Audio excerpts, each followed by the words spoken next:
Un détail dans le récit des Actes des Apôtres qui nous raconte l'événement de la Pentecôte nous permet de mieux cerner la présence et l'action de l'Esprit Saint.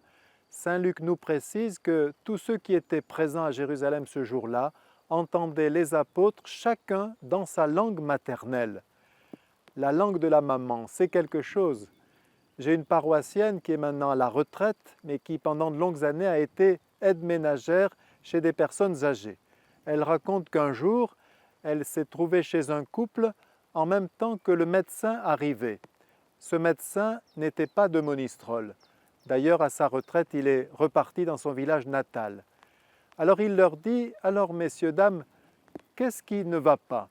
Et le monsieur dit, « Eh bien, c'est ma femme. Elle était allée au jardin écarter le linge, elle s'est baroulée et depuis elle baronte. » Alors Aimé me dit, je faisais la traduction. Ma femme est allée étendre le linge au jardin, elle est tombée et depuis je trouve qu'elle est confuse.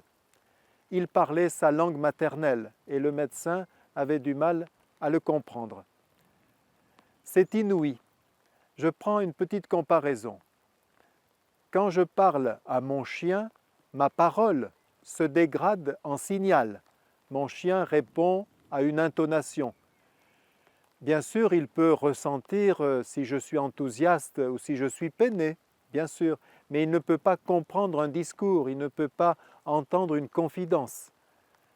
Or, il y a plus de différence entre Dieu et moi qu'entre moi et le chien. Et pourtant, quand Dieu me parle, je sais que je ne comprends pas tout, mais ses paroles me font vibrer. Elles ont une résonance en moi quand il me dit qu'il m'aime et quand il dit tout ce qu'il est et tout ce qu'il fait pour moi. Je ne sais pas si vous savez ce que c'est qu'un GPS. Un GPS, c'est la seule voix féminine à laquelle les hommes obéissent. Et oui, il y a beaucoup de liens entre le GPS et l'Esprit Saint. Par exemple, le GPS vous prend là où vous êtes et ne vous fait pas de remontrance. Si vous vous trompez, il vous le dit une fois, deux fois, et puis il recalcule l'itinéraire. Il prend patience. Si vous ne voulez plus l'écouter, libre à vous. Et dès que vous voudrez l'écouter, il sera encore là. L'Esprit Saint aussi nous propose ça. Mais la première ressemblance entre le GPS et l'Esprit Saint, c'est que justement, l'Esprit Saint nous a d'abord parlé par une voix féminine, avant de nous parler par la voix du pape, ou la voix de notre évêque, ou la voix du curé de notre village. Il nous a parlé par la voix de la maman. Parce qu'avant de nous donner des directives, l'Esprit Saint veut nous faire la confidence que nous sommes aimés immensément, par des parents bien sûr, mais surtout par le Seigneur, notre Créateur et notre Sauveur. Je pense à François. François a un handicap mental. Malgré tout, on l'a préparé à sa première communion. Le jour de la première communion, toute la famille est réunie autour de lui et participe d'abord à la messe. Une messe que tout le monde a beaucoup aimée. Et au retour à la maison, un des cousins dit à la maman de François « Quelle belle messe nous avons vécue !» Dommage que François n'ait rien compris. Et aussitôt, les larmes de maman lui envahissent les yeux, bien sûr. Mais François n'était pas loin.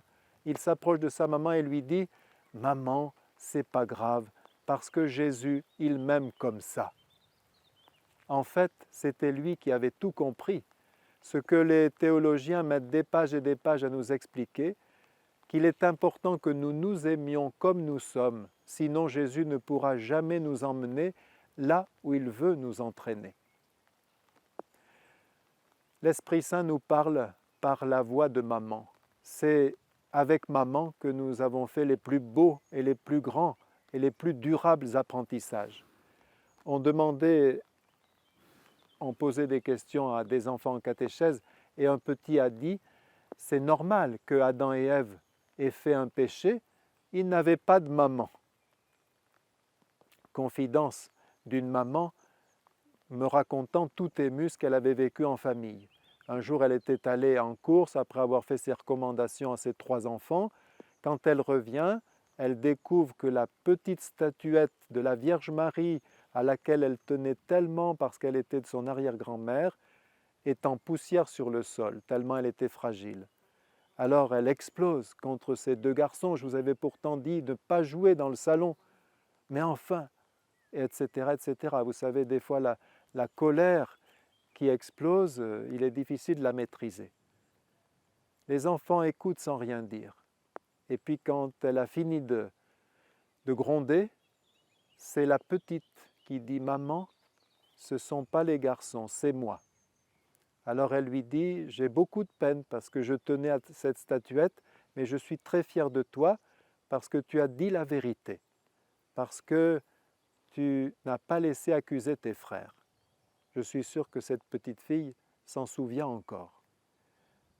Une petite fille aussi disait « Seigneur, fais que je ne sois pas malade. » Ou alors, mets les vitamines dans les gâteaux de maman, mais pas dans les épinards.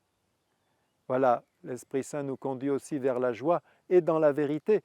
Alors, n'hésitons pas à le prendre pour GPS.